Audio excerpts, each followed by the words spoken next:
Hello, good morning, YouTube. This is Uncle Barrett coming with you with just another story time. I kind of wanted to talk a little bit about the Joy Taylor situation. I won't talk about it too much, but basically, I made a comment on somebody's video earlier that said, basically, this type of behavior is destroying this country. And of course, there were some people that disagree, and that's fine. I just thought I would take this opportunity to kind of share a little bit of my story. I actually wasn't planning on sharing this story on YouTube. I was actually planning on putting it into book form. But, I think that this story needs to be told because there's a lot of advice going on right now. Again, I can only just tell you what happened to me and, why it happened to me. So the story that I'm going to be telling you was my personal situation. I wrote a letter to a famous athlete that I thought would, this information would help him. But this letter or this information can apply to anybody. And so I decided that I'm going to read this to you, and I hope it kind of just helps you out and helps you better understand that, we're just trying to make it through. There's just a lot of danger seen and unseen. And this is a story about danger unseen. Satan comes to steal, kill, and destroy, steal your joy, kill your dreams, and destroy legacy. One of his main weapons is using women to destroy strong men that are destined to be leaders in the community. There's a reason America and the world are dealing with certain issues. Proverbs chapter 7, verses 24 through 27, and Proverbs chapter 31, verses 3 through 5 are scriptures that apply to any leader. I encourage one to read these two chapters in full to understand the context. To understand the context, in life, there are many dangers seen and unseen. This is a story of my encounter with danger unseen. When I was 21, I lost my virginity to a strange woman in downtown Nashville, Tennessee. I just broke up with my girlfriend at the time, so I was in a bad headspace. I decided in my own wisdom that being a virgin was not that big of a deal. I thought maybe if I lost my virginity to a stranger, I would not be emotionally attached and and I would not get hurt. I made up in my mind that the first girl that gives me this type of energy would be the one I would have sex with. This woman was Hispanic and gypsy. We danced the night away and I was having so much fun. I even thought she might be my next girlfriend. I took her back to my friend's college dorm at Tennessee State University, eager to finally have sex. I remember my older friend shaking his head as a warning to not mess with this girl. I honestly did not care. I wanted to do what I wanted to do. After we had sex, I remember feeling off, like something was taken from me. I could not explain it, I just felt different. I stood up and started putting my clothes on and looked up at her. I saw her eyes turn solid black. There was no white in her eyeballs. Her mouth transformed into a Joker slash Venom look, like a big wide smile, grinning from ear to ear. Then she spoke to me and said, "Got you." As you can imagine, I was terrified but angry. In my mind, all my friends were having sex and did not experience things like this. Why me? I remember telling myself, nope, I did not see that. I am still a virgin. I was going to hide what I had done and tell my friend that nothing happened, that we just made out. However, my uncle from Detroit called me the next morning and said he had a terrible dream about me. At this point, I was concerned about what I got myself into. My uncle explained this dream and why he was concerned. He said I was sitting in a peaceful place under a willow tree without a care in the world. A black cobra with hands like Jafar and Aladdin came up to my face and was ready to grab slash strike me. He said that the snake did not touch me, but was aggressively trying to get me. His concern was that I was oblivious to this being so close to my face. It was like I could not see the danger that was in front of me. A couple of weeks later, this woman says she is pregnant. I was not sure if the baby was mine, but she suggested abortion. Usually, women do not suggest these things, but she said that she had 3 kids already and could not afford another. I did not care why she wanted to get an abortion. I saw this as an opportunity to break ties with her. What they do not tell you is that some witches use child sacrifice to do spells. When I studied the Amorites and why God wanted to destroy them, it was because they had child sacrifice to their gods. Do you know what their main god looked like? A serpent named Molech, the king of the Amorite gods. Canaanite high place, the center of the Amorites, is a good study on YouTube. I am 37 now. I am not married and do not have children. The woman I just described to you hit me up during COVID. She was crying and saying that a lady told her she was going to go to hell for having an abortion. She explained that she went to a witch doctor to put a spell on me to keep me from getting married and having kids. The way she explained it to me made me feel like I was going to go to hell too, but I had to keep my eyes on Jesus that he would forgive me. When Jesus was crucified, he had 2 thieves next to him. One was to the left and the other to the right. Both were guilty and deserved punishment. The difference was the thief on the left was stubborn and rebellious. The thief on the right saw the Son of Man for who he was and asked humbly to remember him. So that was a little bit of the letter as far as like what I wrote to this athlete, but to me, it kind of applies to anybody. Whether we realize it or not, there's a lot of dangers just unseen in our lives. And, you know, I'm going to be making a part 2 later on about, you know, this particular woman because, she's still, trying to be active in my life even to this day. But I want to give a shout out to John Ramirez for his teachings as far as just spiritual warfare. Me personally, I don't think I would have had a clue about any of this if it wasn't for his testimonies. I wanted to give a shout out to Life is Spiritual. It's a couple on YouTube. They just have testimony after testimony about their dealings with Satan and, former sorcerer basically just giving her testimony on how much she worked for Satan and the cons for working for Satan. And I wanted to give a shout out to Truth Unedited. Um, the reason why I say that is because there's a lot of people I believe that make statements saying, I've never heard this or I never heard that. Well, just because you've never heard of it doesn't mean that it did not happen. Scripture says that we must study to show ourselves approved. And so I believe Truth Unedited is a great teacher of the word and of certain historical facts that happened that created a bunch of tears that caused confusion throughout time. So I would encourage for those who've never heard of this or don't believe in it, I would encourage you to just study for yourself. Um, just study. I'll give you some resources. I'll give you my testimony, but at the end of the day, you have to study for yourself. And so um, yeah, I would just say to those people who disagree, I would just say historically, God has destroyed nations for the type of behavior that we're seeing now in terms of, this whole OnlyFans, stripper mindset. I understand that it's popular, making that money and all type of stuff, but I'll say it again, I'll forever say it. What is the point of gaining the whole world and you lose your soul? Um, I can go on and on and on about the different nations that suffer because of this behavior. For those that say that, America has always done this and it's not affecting America, I will say that God is patient in terms of letting things play out to a certain extent. My concern is that we're getting really comfortable with just sinning and being comfortable with it.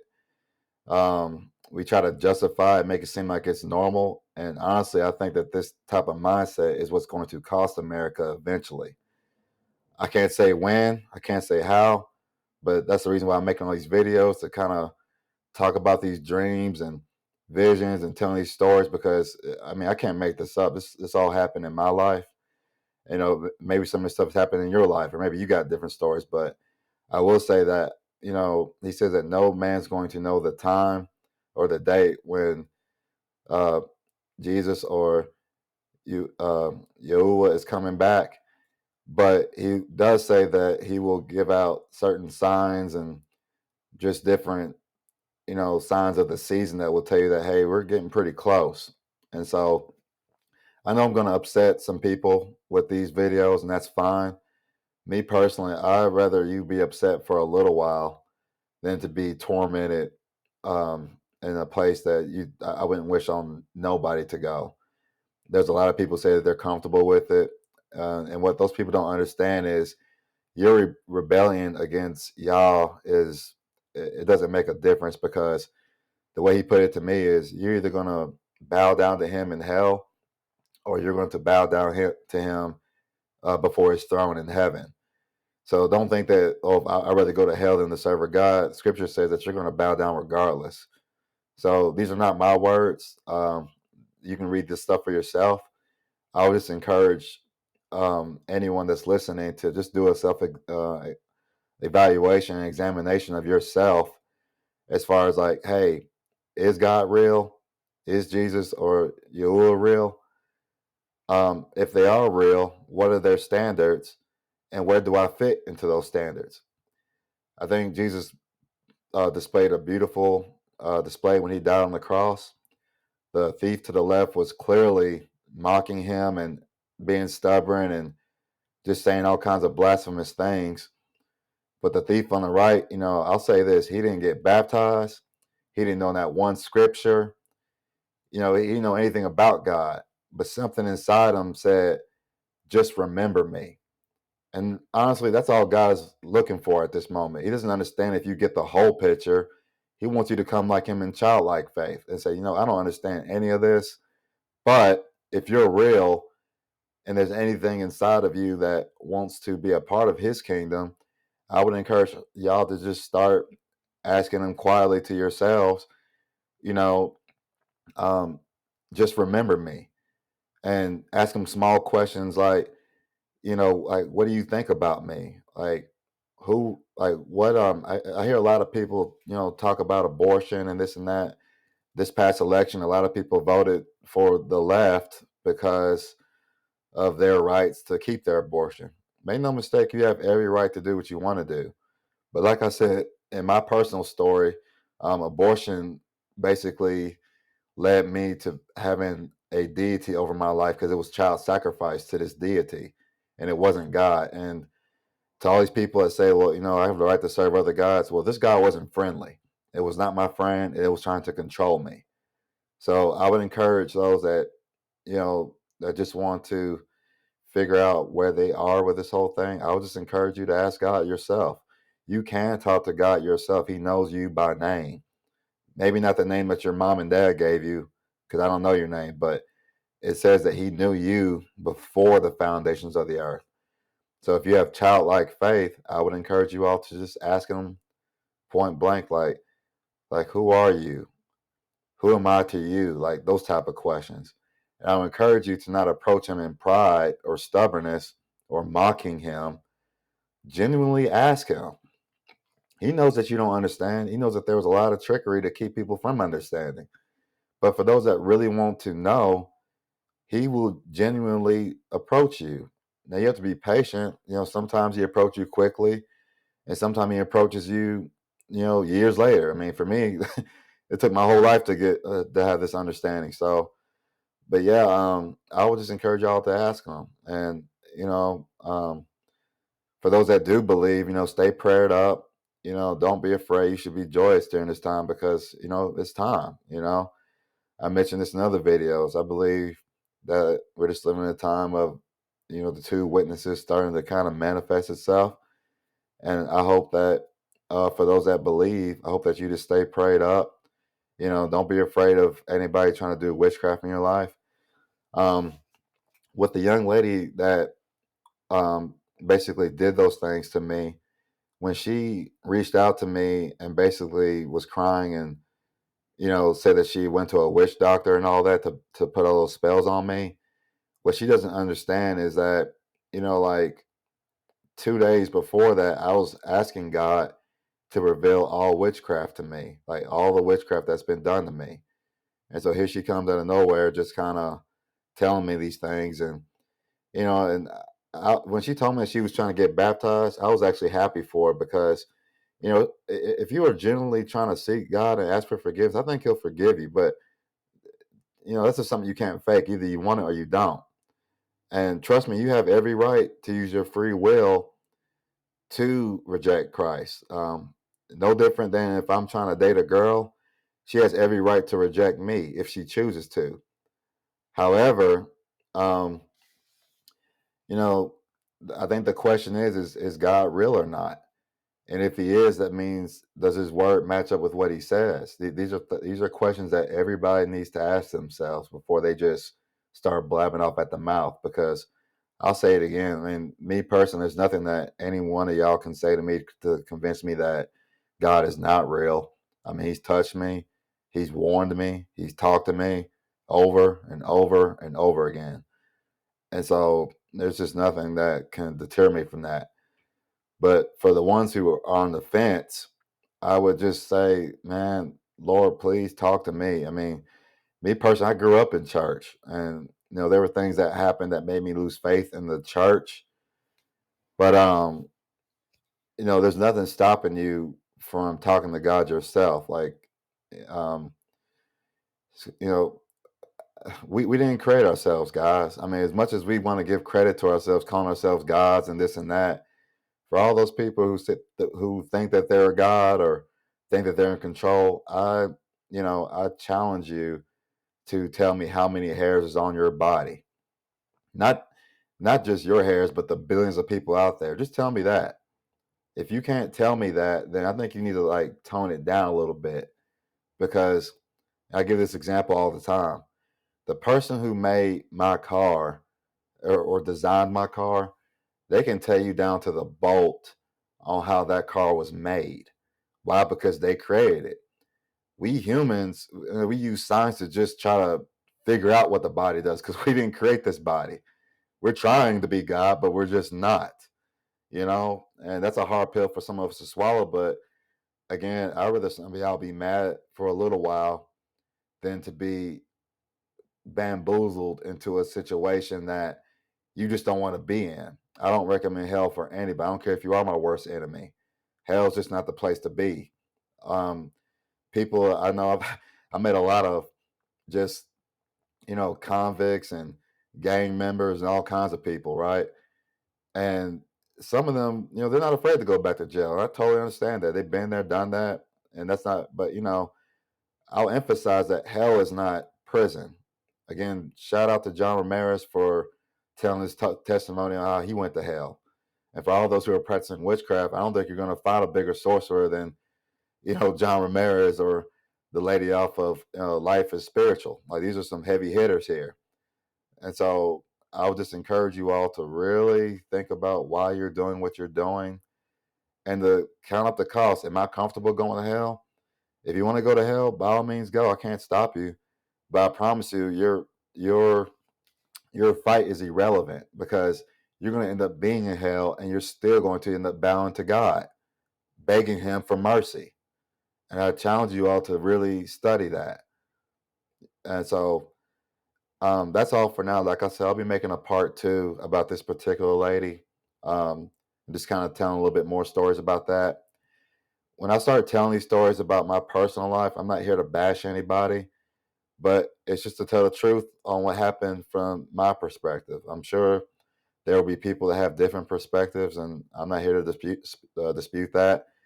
But in my life, this is what happened to me. I'm just telling what I did, why I decided to do these things, and what were the consequences in my personal life, is all I'm saying right now. So I hope you all, um, uh, I hope this information helps you all. Like I said, I have a Instagram, uncle_Barrett, that basically, is there to promote like future books and, just future videos and that nature coming out. I have my Cash App on there.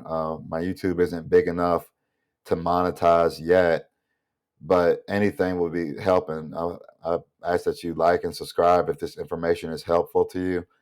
Anything helps because it's just time, guys. I mean, there's just a lot of stuff going on in this world right now, and it doesn't take a genius to look around and be like, this world's really going south, and you know, we have to ask ourselves, why is that, and does anything back up, why these things are happening?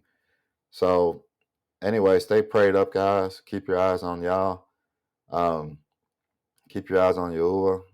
I understand people use Jesus, but my journey has taken me to start using his name because scripture says that demons tremble at his name. And so, for me personally, I'm learning that there were a lot of tares that deceived man in using the proper name. Uh, Jesus was a Hebrew, you know, and just to put things in the context, my full name is Barrett Trent Ridley the second. If I decide to go to China, I'm sure they would have some version of their Chinese name for me, and that's cool. But my name is still Barrett Trent Ridley the second. So that's what I would introduce myself as. When Jesus was crucified, they put his name in Hebrew, Latin, and Greek. But for whatever reason, we decided to keep the Latin and Greek part. And we tried to, sweep under the rug his Hebrew name. So there's a lot of things to think about, guys. I'm not here to make anybody angry, but again, if you are angry, I'd rather you be angry for a little bit than to suffer some consequences that your mind just can't comprehend. Again, we think we know what hell is. We think we know what hell is because of like how much we say it, like what the hell or whatever. It's just a watered down word in our society now. But make no mistake, it is a real place, and it's a place that I do not wish anybody, no matter how bad you've been, to experience that if you can help it. If any of this resonates with you, I pray that you submit yourself unto the true God and to ask him to remember you. He'll do it. You just have to ask for it and believe by faith and to stand on it and let nobody take that away from you. But anyways, like I said, keep staying prayed up, and y'all have a blessed day. Until next time, I'll see y'all later. Bye bye.